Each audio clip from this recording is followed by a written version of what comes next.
हाय लोगोफोर, नोंथांमोना माबोरै दं?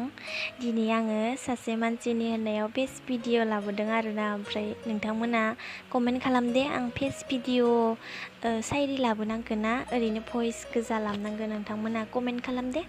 दानिया आङो दिनैनि सायरिखौ होनलांनोसै। दिनैनि सायरिनि मुङा मिन्थिगौ आं। मोनथिगौ आं नों माब्लाबाबो आंनि जिउआव फैफिनला। अब्लाबो इसोरनाव नोंखौनो आरज गाबनानै बिबाय थायो आं। नोंखौ मोजां मोननाय बे आंनि बोरदावलि गोसोआ नोंखौ मानोबा बावगारनोनो होआ।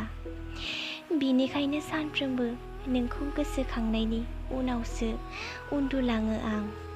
थारैनो नोंनि मोजां मोननाया जोबोद अख्रा। मानोना आंनि गोसोखौ नोंनि गोसोआ ना गावनि खालामना लायो ना गुबुननि जानो होयो। दिनैबो नोंनि बाहागोनि मोनथाया नोंनिनो। थारैनो नों सोलायलांबाय, नाथाय नों सोलायलांब्लानो आं सोलायलांगोन बे आंनि खाफालाव गैया।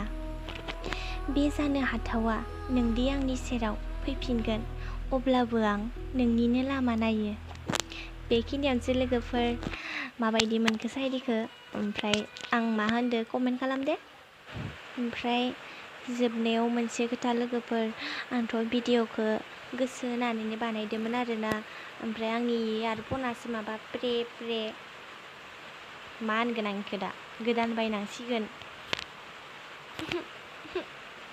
दुखुनि बाथ्रा। थेवब्लाबो बे भिडिअखौनो होबाय दे लोगोफोर।